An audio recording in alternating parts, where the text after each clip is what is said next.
നമ്മളിന്ന് നോക്കാൻ പോകുന്നത് പേഴ്സണാലിറ്റി എന്ന ചാപ്റ്ററിലെ ഒന്നാമത്തെ ക്വസ്റ്റ്യനാണ്.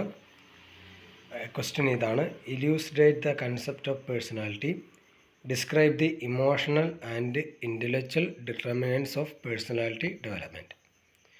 അതായത് പേഴ്സണാലിറ്റി കൺസെപ്റ്റും അതോടൊപ്പം തന്നെ പേഴ്സണാലിറ്റിയുടെ ഡെവലപ്മെൻറ്റ് ഫാക്ടറായിട്ടുള്ള ഇമോഷണൽ ഇൻ്റലക്ച്വൽ ഫാക്ടേഴ്സും ഡിസ്ക്രൈബ് ചെയ്യാനാണ് പറഞ്ഞിരിക്കുന്നത്. ഒട്ടുമിക്ക എല്ലാ എക്സാമുകൾക്കും ഈ ഒരു ക്വസ്റ്റ്യൻ വരും. കൺസെപ്റ്റ് വരുന്നുണ്ട്. രണ്ടാമത് വരുന്ന ക്വസ്റ്റ്യനാണ് എന്താണ് ഈ ഫാക്ടേഴ്സ് ഇൻഫ്ലുവൻസിങ് പേഴ്സണാലിറ്റി ഡെവലപ്മെൻറ്റ്. അപ്പം മെയിനായിട്ട് 3 ഫാക്ടറുകളാണുള്ളത്. 1 biological factor, 2 psychological factor, 3 environmental അല്ലെ സോഷ്യൽ ഫാക്ടേഴ്സ്. അപ്പം ഇന്നത്തെ ഈ ക്വസ്റ്റ്യനകത്ത് വന്നിരിക്കുന്നത് സൈക്കോളജിക്കൽ ഫാക്ടേഴ്സിനകത്ത് വരുന്ന 2 ഫാക്ടറുകൾ, അതായത് ഇമോഷണലും ഇൻ്റലക്ച്വലും ആയിട്ടുള്ള ഫാക്ടേഴ്സുകൾ. അപ്പോൾ അതാണ് ചോദിച്ചിരിക്കുന്നത്.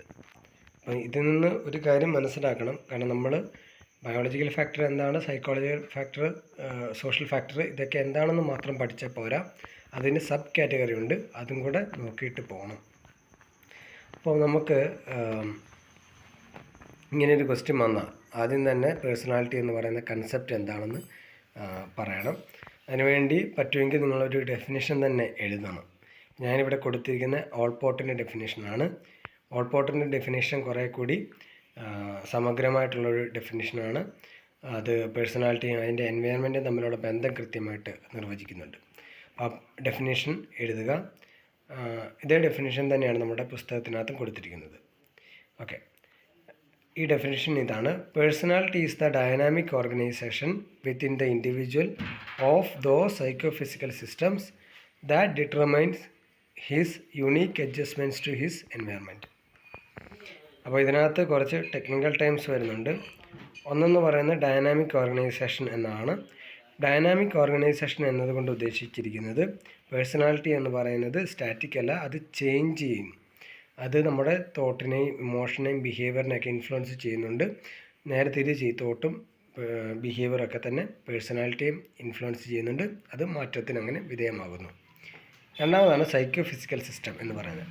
നമ്മുടെ പേഴ്സണാലിറ്റി രൂപീകരിക്കുന്നതിനകത്ത് പ്രധാനപ്പെട്ട 2 കാര്യങ്ങളാണ് സൈക്കോളജിക്കൽ ഫാക്ടറും ഫിസിയോളജിക്കൽ ഫാക്ടറും. അപ്പം അത് ആണ് അദ്ദേഹം സൈക്കോ ഫിസിക്കൽ സിസ്റ്റം എന്നതുകൊണ്ട് ഉദ്ദേശിക്കുന്നത്. ഇങ്ങനെ ഉണ്ടാവുന്ന പേഴ്സണാലിറ്റിയാണ് എന്ത്, നമ്മളെ എൻവയറമെൻറ്റുമായിട്ട് നമുക്ക് എങ്ങനെ അഡ്ജസ്റ്റ് ചെയ്യണം എന്ന് തീരുമാനിക്കുന്നത്.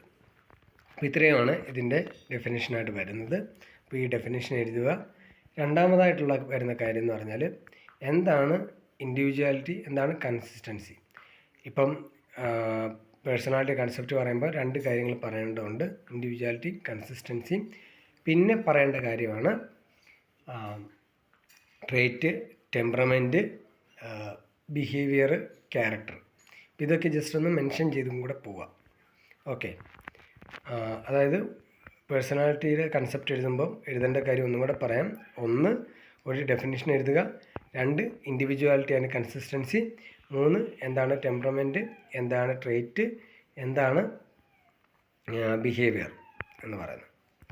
ഓക്കെ, നമുക്ക് നോക്കാം ഇൻഡിവിജ്വാലിറ്റി ആൻഡ് കൺസിസ്റ്റൻസി എന്ന് പറയുന്നത്. കൺസിസ്റ്റൻസി എന്ന് പറയുമ്പോൾ നമ്മുടെ ഒരു പേഴ്സണാലിറ്റിക്ക് ഒരു കൺസിസ്റ്റൻസി അതായത് ഉണ്ട് എന്നുള്ളതാണ് പറയുന്നത്. അതായത് നമുക്ക് ഇന്ന ഒരു പേഴ്സണാലിറ്റി ഉള്ള ആൾ അത് ഉടൻ തന്നെ ചേഞ്ചായി വേറൊരു പേഴ്സണാലിറ്റിയായി മാറത്തില്ല. അത് കുറേ കാലത്തേക്ക് അങ്ങനെ തന്നെ നിലനിൽക്കും. നമുക്കറിയാം, ഒരു സിറ്റുവേഷനിൽ ഒരാൾ ഇന്ന രീതിയിൽ പെരുമാറത്തുള്ളൂ എന്ന് നമ്മൾ പറയാറുണ്ട്. ഓക്കെ, അവൻ പോയി കഴിഞ്ഞാൽ ആ കാര്യം കുളവാകും എന്ന് നമ്മൾ പറയാം. കാരണം എന്താ, അയാളുടെ പേഴ്സണാലിറ്റി നമ്മൾ മനസ്സിലാക്കി, അല്ലെങ്കിൽ ടെസ്റ്റ് ചെയ്തിട്ട് അല്ലെങ്കിൽ കൂടി നമ്മൾ മനസ്സിലാക്കിയിട്ടാണ് നമ്മൾ പറയുന്നത്. അപ്പോൾ നമ്മുടെയൊക്കെ പേഴ്സണാലിറ്റി അങ്ങനെ ഒരു കൺസിസ്റ്റൻസി നിലനിൽക്കുന്നുണ്ട്. ഇപ്പോൾ എക്സ്ട്രോവേർട്ടായിട്ടുള്ള അയാൾ കുറേ നാളത്തേക്ക് അല്ലെങ്കിൽ ജീവിതാവസാനം വരെയൊക്കെ എക്സ്ട്രോവേർട്ടായിട്ട് തന്നെ ഇരിക്കും. ഇൻട്രോവേർട്ടായിട്ടുള്ള ആൾ അങ്ങനെ തന്നെ ആയിരിക്കും. പക്ഷേ അയാൾ ഇൻട്രോവേർട്ട് ചിലപ്പോൾ മാറി വരാം, അത് അയാളുടെ പരിശ്രമത്തിന് ഫലമായിട്ട് മാറ്റിയെടുക്കുകയും ചെയ്യാം. അപ്പോൾ ഇതിനെയാണ് നമ്മൾ കൺസിസ്റ്റൻസി എന്നതുകൊണ്ട് ഉദ്ദേശിക്കുന്നത്. അടുത്താണ് ഇൻഡിവിജ്വാലിറ്റി. ഇൻഡിവിജ്വാലിറ്റി എന്ന് പറഞ്ഞാൽ നമുക്കെല്ലാവർക്കും പേഴ്സണാലിറ്റി ഉണ്ട്. ആ പേഴ്സണാലിറ്റി ഉണ്ടാക്കിയിരിക്കുന്നത് ട്രെയ്റ്റ് കൊണ്ടാണ്. ആ ട്രെയ്റ്റ് എല്ലാവർക്കും ഉണ്ട്, എല്ലാ ട്രെയ്റ്റും എല്ലാവർക്കും ഉണ്ട്. അപ്പോൾ ട്രെയ്റ്റ് എന്താണെന്ന് നിങ്ങൾക്ക് പിന്നീട് വിശദമായിട്ട് തന്നെ പഠിക്കാം. ഇത്രയും മനസ്സിലാക്കി വെക്കുക. നമുക്കെല്ലാവർക്കും പേഴ്സണാലിറ്റി ഉണ്ട്. ആ പേഴ്സണാലിറ്റി ഉണ്ടാക്കിയിരിക്കുന്നത് അതിൻ്റെ അടിസ്ഥാന ഘടകമായിട്ടുള്ള ട്രെയ്റ്റ് കൊണ്ടാണ്. ഈ എല്ലാ ട്രെയ്റ്റും എല്ലാവർക്കും ഉണ്ട്. പക്ഷേ എല്ലാ ട്രെയ്റ്റും എല്ലാവർക്കും ഉണ്ട് എന്നതുകൊണ്ട് തന്നെ അതിൻ്റെ അളവും വ്യത്യാസമാണ്. ഇപ്പോൾ എനിക്ക് വാംത് ഉള്ള പോലെ ആയിരിക്കത്തില്ല വേറൊരാൾക്ക് വാംത് എന്ന് പറയുന്ന ട്രെയ്റ്റ് ഉണ്ടാവുക. അതിനകത്ത് വ്യത്യാസം വരുന്നു. അപ്പം അങ്ങനെ ആ ഒരു ഇതിനകത്ത് വരുന്ന വ്യത്യാസങ്ങളാണ് നമ്മളെല്ലാം തന്നെ ഒരു യുണീക്ക് പേഴ്സണാക്കി മാറ്റുന്നത്. അപ്പം എല്ലാവർക്കും പേഴ്സണാലിറ്റി ഉണ്ട്, അതിനകത്തൊരു യുണീക്ക്നെസ്സും ഉണ്ട്. ഇനി അടുത്താണ് ടെമ്പറമെൻ്റ് എന്ന് പറയുന്നത്. ടെമ്പറമെൻ്റ് എന്ന് പറയുന്നത് നമുക്ക് ഇൻബോണായിട്ട് കിട്ടുന്ന നമ്മുടെ ബയോളജിക്കലായിട്ടുള്ള പേഴ്സണാലിറ്റിയുടെ ഫൗണ്ടേഷനെയാണ് ടെമ്പറമെൻറ്റ് എന്ന് പറയുന്നത്.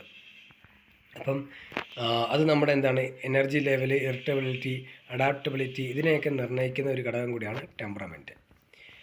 ഓക്കെ, ഇനി ട്രെയ്റ്റ് എന്താണെന്ന് നോക്കാം.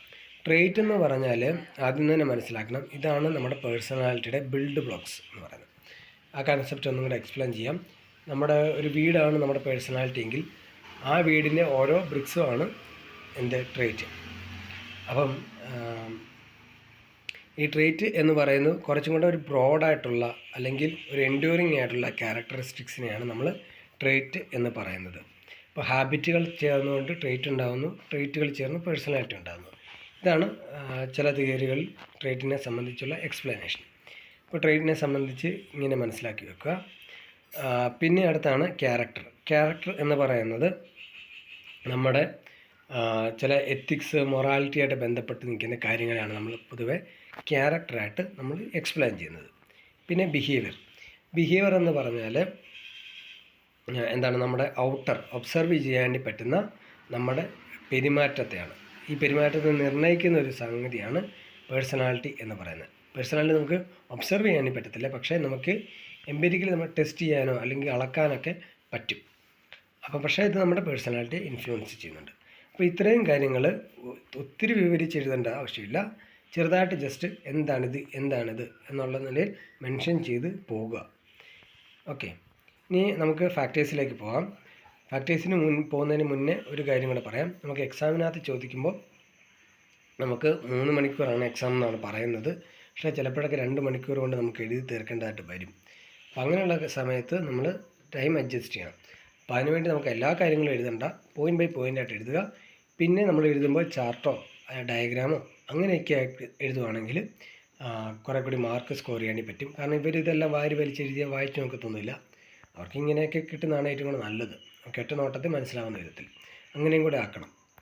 ഓക്കെ, ഒന്നാമത്താണ് ബയോളജിക്കൽ ഫാക്ടേഴ്സ് എന്ന് പറഞ്ഞാൽ നമ്മുടെ ബോഡിയായിട്ട് ബന്ധപ്പെട്ടിരിക്കുന്ന, നമ്മുടെ ഫിസിക്കലായിട്ട് ബന്ധപ്പെട്ടിരിക്കുന്ന ഫാക്ടേഴ്സ്, അത് നമ്മുടെ പേഴ്സണാലിറ്റിനെ ഇൻഫ്ലുവൻസ് ചെയ്യുന്നുണ്ട്. അപ്പോൾ അങ്ങനെ വരുന്ന 4 ഫാക്ടേഴ്സാണ് പറയുന്നത്. ഒന്ന് ബോഡി ബിൽഡ്. ബോഡി ബിൽഡ് എന്താണെന്ന് നോക്കാം. ബോഡി ബിൽഡ് എന്ന് പറയുമ്പോൾ നമ്മുടെ ഓവറോൾ ഫിസിക്കിനെയാണ് നമ്മൾ ബോഡി ബിൽഡ് എന്ന് പറയുന്നത്. അപ്പോൾ അതിനകത്ത് ഹൈറ്റ് വരാം, വെയിറ്റ് വരാം, അങ്ങനെയുള്ള കാര്യങ്ങളൊക്കെ വരും. ഇത് നമ്മുടെ പേഴ്സണാലിറ്റീനെ ഇൻഫ്ലുവൻസ് ചെയ്യുന്നുണ്ട് എന്നാണ് പറയുന്നത്. അപ്പം ആ പേഴ്സണാലിറ്റി ഇൻഫ്ലുവൻസ് ചെയ്യുന്നതിൻ്റെ ഒരു കാര്യം പറയാം. അതായത് ഈ നമ്മുടെ ബോഡി ബിൽഡ് നമ്മുടെ സെൽഫ് കൺസെപ്റ്റിനെ ഡയറക്റ്റായിട്ട് ഇൻഫ്ലുവൻസ് ചെയ്യുന്നുണ്ട്. ഇപ്പം ഹൈറ്റ് കുറഞ്ഞ ആൾക്ക് അയാളുടെ സെൽഫ് കൺസെപ്റ്റ് അത്ര ഒരു സംതൃപ്തി ഉണ്ടായിരിക്കത്തില്ല. പക്ഷേ ആവശ്യത്തിന് ഹൈറ്റൊക്കെ ഉള്ള ആൾക്കാർക്ക് നേരെ തിരിച്ചായിരിക്കും, നല്ലൊരു സെൽഫ് കൺസെപ്റ്റ് ആയിരിക്കും ഉണ്ടാകുന്നത്. അത് നമ്മുടെ പേഴ്സണാലിറ്റിയുടെ ഡെവലപ്മെൻറ്റിനെ കാര്യമായിട്ട് ബാധിക്കുന്നുണ്ട്. അടുത്താണ് നമ്മുടെ ബോഡി ബിൽഡാണ് നമുക്ക് എന്ത് ചെയ്യാൻ പറ്റും, എന്ത് ചെയ്യാൻ പറ്റത്തില്ല എന്ന് നിർണ്ണയിക്കുന്ന കാര്യം. ഇത് നമ്മുടെ പേഴ്സണാലിറ്റിയെ അഫക്റ്റ് ചെയ്യുന്നുണ്ട്. ഇപ്പോൾ ഒരു ഉദാഹരണം പറയുകയാണെങ്കിൽ നമുക്കൊരു ടാസ്ക് പെർഫോം ചെയ്യണം. പക്ഷെ ആ ടാസ്ക് പെർഫോം ചെയ്യണമെങ്കിൽ നല്ല ഒരു ഫിസിക്ക് ഉണ്ടാവണം. അതായത് ഒരു 5 അടി പൊക്കമുള്ള ഒരു മതിൽ ചാടിക്കിടക്കണം എന്ന് വിചാരിക്കുക. അപ്പോൾ ഇത് ബെറ്ററായിട്ടുള്ളൊരു ബോഡി ബിൽഡുള്ള ആൾക്കാർക്കും കൂടുതൽ ആ മതിൽ ചാടിക്കിടക്കാനുള്ള സാധ്യത കൂടുതൽ. അപ്പം അങ്ങനെ വരുമ്പോൾ എന്താണ്, അപ്പം അങ്ങനെ കുറേയധികം ടാസ്കുകൾ ഉള്ള ഒരു സാഹചര്യമാണെന്ന് വിചാരിക്കുക, അങ്ങനെ ഒരു കമ്മ്യൂണിറ്റിയാണെന്ന് വിചാരിക്കുക. അപ്പം അങ്ങനെ ആ ടാസ്കുകൾ ചെയ്യുന്ന ആളെ കമ്മ്യൂണിറ്റിയാണെന്ന് വിചാരിക്കുക. അപ്പോൾ അങ്ങനെ ബോഡി ബിൽഡുള്ള ആൾക്കാർക്ക് ഇത്തരത്തിലുള്ള ടാസ്ക് സക്സസ്ഫുള്ളി കംപ്ലീറ്റ് ചെയ്യുന്നതിൽ എന്ത് ചെയ്യും, ഒരു പോസിറ്റീവായിട്ട് റെസ്പോൺസ് സമൂഹത്തിൽ നിന്ന് കിട്ടുകയും അത് അയാളുടെ പേഴ്സണാലിറ്റി ഡെവലപ്മെൻറ്റിനെ പോസിറ്റീവായിട്ട് ബാധിക്കുക. അപ്പോൾ നേരെ തിരിച്ച് പുവറായിട്ടുള്ള ബോഡി ബിൽഡാണ് ഇതേപോലെ തന്നെ ചെയ്യാനായിട്ട് ശ്രമിക്കുകയും എന്നാൽ അയാൾക്ക് നല്ല ബോഡി ബിൽഡുള്ള ആൾക്കാർക്ക് പെർഫോം ചെയ്യാൻ വേണ്ടി സാധിക്കും. അപ്പോൾ അയാൾക്ക് തോറ്റു പോകാനും സാധ്യത കൂടുതലാണ്. അതുകൊണ്ട് തന്നെ ആളുകളിൽ നിന്ന് നെഗറ്റീവായിട്ടുള്ള റെസ്പോൺസ് ആയിരിക്കും ലഭിക്കും. ആൾക്കാർ നോക്ക് എനിക്കിത് എന്നെ കൊണ്ട് ഇതൊന്നും പറ്റത്തില്ല, ഞാൻ അത്ര കഴിവില്ലാത്ത ആളാണ് എന്നുള്ള ചിന്തയും അയാൾക്കുണ്ടായേക്കാം. അത് എന്ത് ചെയ്യും, അയാളുടെ പേഴ്സണാലിറ്റി ഡെവലപ്മെൻറ്റിന് നെഗറ്റീവായിട്ട് ഇൻഫ്ലുവൻസ് ചെയ്യുന്നുണ്ട്. അപ്പം ഒന്ന് ബോഡി ബിൽഡാണ്. അപ്പോൾ അതിനകത്ത് എഴുതേണ്ട കാര്യങ്ങൾ എന്ന് പറഞ്ഞാൽ എന്താണ് ബോഡി ബിൽഡ് എന്ന് എഴുതുക. രണ്ടാമത് ബോഡി ബിൽഡിൻ്റെ സെൽഫ് കൺസെപ്റ്റുമായിട്ട് ഡയറക്റ്റായിട്ട് ബന്ധപ്പെട്ടിരിക്കുന്നു. അത് പേഴ്സണാലിറ്റി ഡെവലപ്മെൻറ്റിനെ ഇൻഫ്ലുവൻസ് ചെയ്യുന്നുണ്ട്. പിന്നെ പറയേണ്ട കാര്യം എന്ന് വെച്ചാൽ ബോഡി ബിൽഡാണ് ഒരാളെ എന്ത് ചെയ്യാൻ വേണ്ടി പറ്റും, എന്ത് ചെയ്യാൻ പറ്റത്തില്ല എന്ന് നിർണ്ണയിക്കുന്നത്. അത് അയാളുടെ പേഴ്സണാലിറ്റി ഡെവലപ്മെൻറ്റിനെ ബാധിക്കും. പിന്നെ ഒരു കാര്യം കൊണ്ട് എഴുതാം, ഷെൽഡൻ്റെ തിയറി ഒരു എക്സാമ്പിളായിട്ട് എഴുതാം. പണ്ട് കാലത്തുണ്ടായിരുന്ന ഒരു തിയറിയാണ്, നമ്മളിപ്പോൾ ഉപയോഗിക്കുന്നില്ല. അദ്ദേഹം ബോഡി ബിൽഡിൻ്റെ അടിസ്ഥാനത്തിൽ ആളുകളെ തരംതിരിച്ചിട്ടുണ്ട്. അതാണ് എൻഡോമോർഫ്, എക്ടോമോർഫ്, മീസോമോർഫ്. ഇതെന്താണ് നമുക്ക് ഡീറ്റെയിൽ ആയിട്ട് പിന്നീട് നോക്കാം. ഇപ്പം നിങ്ങൾ എക്സാമിന് വേണ്ടി ജസ്റ്റ് ഇതൊന്ന് എന്താണെന്ന് ഒരു എക്സാമ്പിളിൽ നിന്ന് ഇതും കൂടെ വെച്ചേക്കുക. ഇത് ഞാൻ മുമ്പ് പറഞ്ഞ എൻ്റെ ഒരു ചാർട്ടാണ്, ഡയഗ്രാമാണ്. അതും കൂടെ ഒന്ന് നോക്കി വെക്കുക. ഓക്കെ, ഇനി അടുത്താണ് ഫിസിക്കൽ അട്രാക്റ്റീവ്നെസ്. ഫിസിക്കൽ അട്രാക്റ്റീവ്നെസ് എന്ന് പറയുന്നത് നമ്മൾ എത്രത്തോളം അട്രാക്റ്റീവാണ് കാണാൻ എന്നുള്ളത്. അപ്പോൾ അത് നമ്മുടെ പേഴ്സണാലിറ്റിയായിട്ട് ഡയറക്റ്റായിട്ട് അല്ലെ പേഴ്സണാലിറ്റി ഡെവലപ്മെൻറ്റിനെ ഇൻഫ്ലുവൻസ് ചെയ്യുന്ന ഒരു കാര്യമാണ്. അതായത് നല്ല അട്രാക്റ്റീവായിട്ടുള്ള ആളുകൾക്ക് സമൂഹം കുറേ കൂടി അയാളെ പല കാര്യങ്ങളെയും സപ്പോർട്ട് ചെയ്യാനും അയാൾക്ക് നല്ല ചില ക്യാരക്ടറുകളുണ്ടെന്ന് സീൻ ചെയ്യാനുള്ള ടെൻഡൻസി ഉണ്ട്. അത് അയാളുടെ പേഴ്സണാലിറ്റി ഡെവലപ്മെൻറ്റിന് കാരണം അയാൾക്ക് കുറേ കൂടുതൽ പോസിറ്റീവ് റെസ്പോൺസ് ആയിരിക്കും കിട്ടുക. അപ്പം അങ്ങനെ പലതരത്തിലുള്ള സ്റ്റഡീസ് നടന്നിട്ടുണ്ട്. ഇപ്പോൾ ഒരു സ്റ്റഡീസിനകത്ത് ഇതുമായിട്ട് ബന്ധപ്പെട്ട് ഇപ്പോൾ സ്റ്റഡീസ് നടത്തിയ രണ്ട് ആൾക്കാർ ബ്രിസ്ലിയും ലെവിസും. ഇവർ പറയുന്നതെന്ന് വെച്ചാൽ ഫിസിക്കലി അട്രാക്റ്റീവായിട്ടുള്ള ആളുകൾക്ക് ഒരു ജോലി പുറത്ത്. അതുപോലെ തന്നെ പ്രിറ്റി ചൈൽഡാണെങ്കിൽ, നല്ല കാണാൻ കൊള്ളാവുന്ന ചൈൽഡാണെങ്കിൽ അവരെന്തെങ്കിലും ഒരു കുരുത്തക്കേട് കാണിച്ചാൽ കുറച്ച് പണിഷ്മെൻറ്റ് കിട്ടത്തുള്ളൂ. പക്ഷെ എന്നാൽ അതേ കുറ്റം തന്നെ ഒരു സിമ്പിൾ ലുക്കിംഗ് ആയിട്ടുള്ള ചൈൽഡാണ് ചെയ്യുന്നതെങ്കിൽ കുറച്ചും കൂടെ പണിഷ്മെൻറ്റ് കൂടുതൽ കിട്ടാനായിട്ടുള്ള സാധ്യതയുണ്ട് പറയുന്നത്. മാത്രമല്ല ഇതൊരു തരത്തിലുള്ള ഹാലോ എഫക്റ്റ് ഇതിനകത്ത് പഠിക്കും. ഹാലോ എഫക്റ്റ് എന്ന് പറഞ്ഞാൽ നമ്മുടെ പേഴ്സണാലിറ്റിയുടെയോ നമ്മുടെ ക്യാരക്ടറിൻ്റെയൊക്കെ ഏതെങ്കിലും ഒരു ഫാക്ടർ വെച്ചിട്ട് ആളുകൾ നമ്മളെ ജഡ്ജ് ചെയ്യും. ഓക്കെ, ഇത് അദ്ദേഹം വളരെ മികച്ച ആളാണ്, അല്ലെങ്കിൽ ഇയാൾ കൊള്ളത്തില്ല, ഇതിനെ കാരണം ഇയാൾ ടോട്ടലി കൊള്ളത്തില്ല എന്നുള്ളത്. പക്ഷേ സത്യമാവണമെന്നില്ല, പക്ഷേ ഏതെങ്കിലും ഒരു ഘടകം എടുത്തരായിരിക്കും. അപ്പം പലപ്പോഴും ഫിസിക്കലി അട്രാക്റ്റീവായിട്ടുള്ള ആളുകളെ കാണുമ്പോൾ തന്നെ ഇയാൾ കാണാൻ അട്രാക്റ്റീവാണ്, അതുകൊണ്ട് തന്നെ ഇയാളുടെ ക്യാരക്ടർ നല്ലതാണ് എന്നുള്ള ഒരു രീതിയിലുള്ള ഒരു ഹാലോ എഫക്റ്റ് അവിടെ വർക്ക് ചെയ്യുന്നുണ്ട്. അപ്പം അതും കൂടെ ഇതിനകത്ത് എഴുതുക. ഒന്ന്, ബ്രിസ്ലിൻ്റെയും ലെവിസിൻ്റെയും സ്റ്റഡീസ് എഴുതുക. രണ്ട്, ഒരു തരം ഹാലോ എഫക്റ്റ് ഇതിനകത്ത് വർക്ക് ചെയ്യുന്നുണ്ട് എന്നുള്ളത് എഴുതുക. പിന്നീട് ഏത് രീതിയിലാണ് ഫിസിക്കൽ അട്രാക്റ്റീവ്നെസ് നമ്മുടെ പേഴ്സണാലിറ്റി ഡെവലപ്മെൻറ്റിനെ ഇൻഫ്ലുവൻസ് ചെയ്യുന്നത് എന്ന് എഴുതുക. അടുത്താണ് ഹോമിയോ സ്റ്റാറ്റസ് എന്ന് പറഞ്ഞാൽ.